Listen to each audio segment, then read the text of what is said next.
For 3 years, I thought I was making all the right financial moves. Then I built this single spreadsheet, typed in my actual numbers, and realized I've been lying to myself every single day. Here's the exact formula that destroyed my ego and saved my financial future. There's a number in that spreadsheet that made my stomach drop. Not a scary number, a boring one. And once I saw it, I couldn't unsee it because it explained almost every dumb money decision I'd made in the last 5 years. Stick with me, because by the end of this, you're going to want to build the same sheet. My name is Ely, and I spend way too much time thinking about how people in the US experience money psychologically. Not spreadsheets for their own sake. Not budgeting apps. The actual feelings underneath the numbers. Because here's the thing that nobody wants to say out loud. A huge number of people who are doing everything right still feel broke. They pay their bills. They don't have credit card debts spiraling out of control. Some of them even have a decent amount in savings. And they still lie awake doing math in their heads.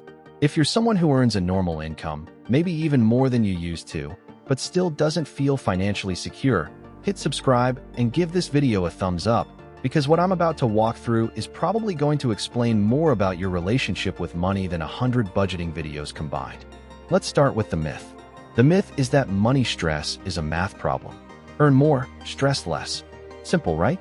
Except the data doesn't really back that up. Federal Reserve surveys on household economic well-being have repeatedly found that a meaningful chunk of Americans, even those earning solid incomes, say they could not comfortably cover an unexpected expense of a few $100s without borrowing or selling something. Now you might be thinking, that's just poor budgeting. Some people out there earning 6 figures and still stressed just don't know how to manage money. And look, sometimes that's true. But it's not the whole story, and treating it like the whole story is exactly the trap I want to pull you out of today. Here's what most people don't realize. Financial stress isn't triggered by your income. It's triggered by the gap between your income and your reference point. Your reference point is the invisible number in your head that represents normal or enough. And here's the twist. That number moves. It moves every time your circumstances change, every time your friend buys a house, every time you scroll past a vacation photo, every time you get a raise.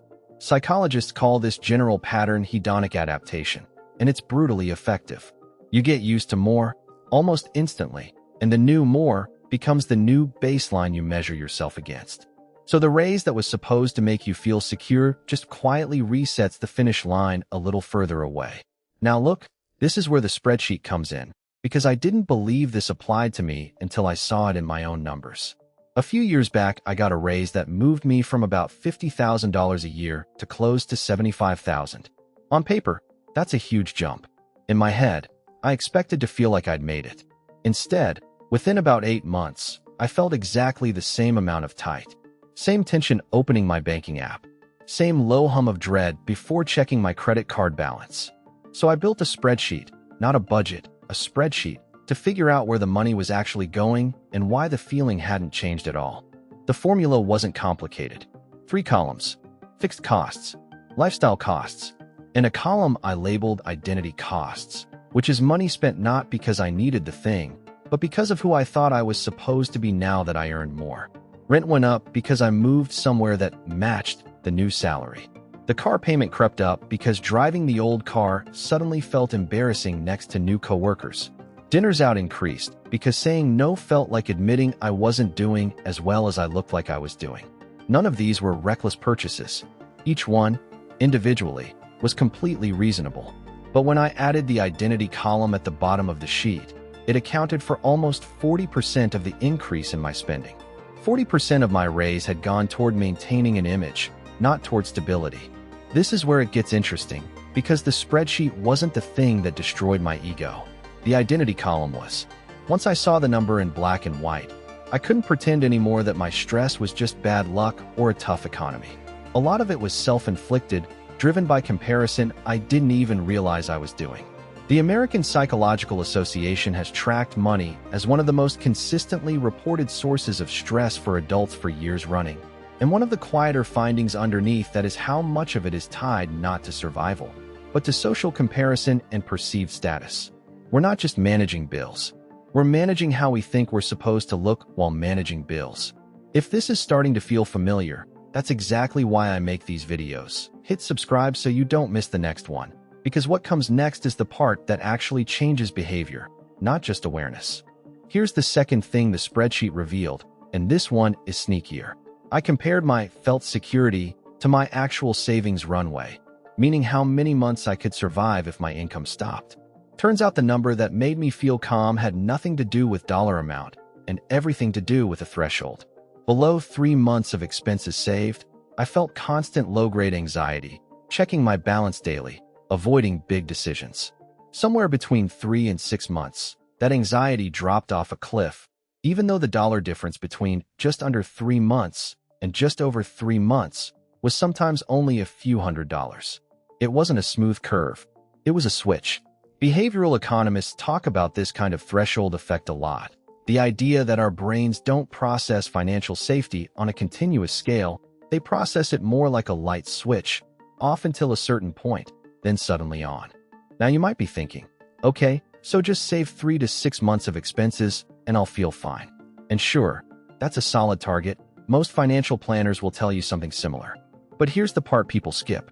You can't hit that threshold while your identity spending is quietly eating your raises. That's the trap. You get a raise, your reference point shifts, your identity spending increases to match the shift, and your actual runway barely moves. Sometimes it even shrinks, because the new apartment or the new car came with a longer commitment. You feel like you're moving forward because the number on your paycheck went up, but the number that actually determines how safe you feel, your runway, stayed frozen or went backward. Let's put real numbers on this, so it's not abstract. Say you go from $50,000 to $75,000 a year. That's roughly $2,000 extra a month before taxes, call it $1,500 after. If your rent jumps by $400 because you upgraded, your car payment goes up by $200, and lifestyle spending, eating out, subscriptions, small upgrades here and there, eats another $500, you've absorbed $1,100 of that raise on lifestyle inflation before you've saved a single extra dollar. What's left to build your runway with is $400 a month. At that pace, closing a 3-month gap in your safety net takes years, not months. And the whole time, you're wondering why a bigger salary doesn't feel bigger. This is the piece that actually reshaped how I think about raises, bonuses, and any kind of income jump. The math isn't the enemy. Comparison is the enemy. Every dollar of new income has 2 possible jobs. It can go toward closing your safety threshold, or it can go toward matching a reference point that keeps moving on its own. Most people, without meaning to, let the second job win by default, because lifestyle upgrades feel good immediately and safety feels good slowly, in the background, almost invisibly. So here's what the spreadsheet actually changed for me, practically. First, I stopped increasing fixed costs, rent, car payment, subscriptions, at the same time as an income increase. I built in a delay, usually about 90 days, before letting any raise touch my lifestyle spending at all. That delay alone did more for my stress levels than any budgeting app ever did, because it broke the automatic link between I earn more and I should spend more right now. Second, I started tracking my runway number specifically, not my net worth, not my savings total, but literally how many months I could survive without income. That single number became my actual scoreboard instead of my bank balance or my salary, because it's the number that predicts stress far more accurately than either of those. Third, whenever I noticed a purchase decision that felt urgent or emotionally loaded, I asked myself one blunt question. Is this closing my gap, or is this matching someone else's pace? Not to shame myself out of every purchase, but to make the identity spending visible instead of invisible, because invisible spending is exactly what let it eat 40% of my raise without me noticing. There's one more layer to this that took me even longer to admit. A lot of the identity spending wasn't really about the people around me.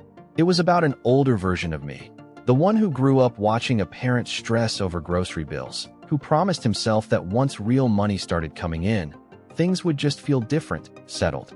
So every upgrade wasn't really competing with a coworker's new car. It was trying to answer a much older question. Am I safe now? And the uncomfortable truth is that no purchase can answer that question, because it isn't really a financial question.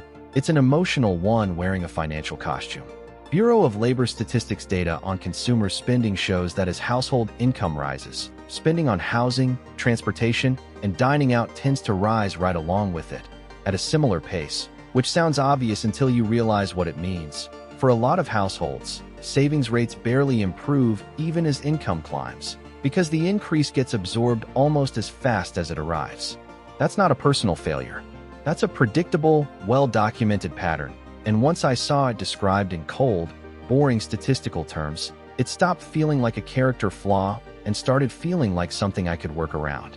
I want to be careful here, because this isn't a video about depriving yourself or treating every dinner out as a moral failure.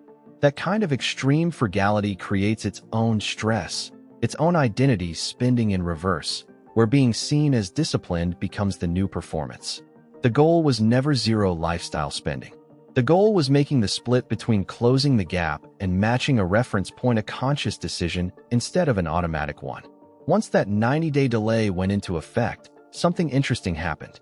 Some upgrades I thought I desperately wanted, I lost interest in completely because the urgency had been manufactured by comparison, not by an actual need.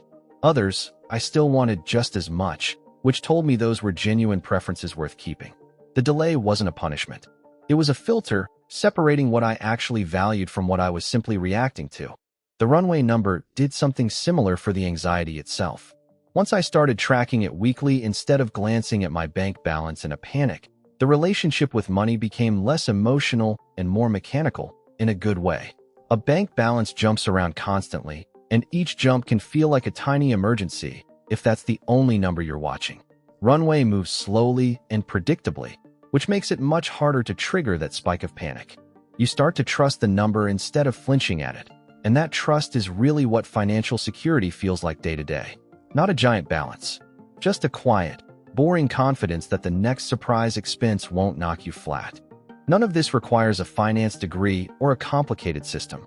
It requires one spreadsheet, 3 columns, and the willingness to actually look at what you find, even when it's a little embarrassing.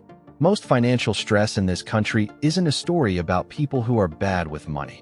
It's a story about people quietly measuring themselves against a moving target and mistaking the discomfort for financial failure instead of what it actually is, a very normal, very human response to comparison. You don't fix that by earning more. You fix it by making the invisible visible, closing the gap on purpose, and letting your definition of enough hold still long enough to actually catch up to it. That's not a flashy answer. It's not going to make anyone rich overnight. But it's the difference between chasing a number that keeps running away from you and finally standing still long enough to feel the ground under your feet.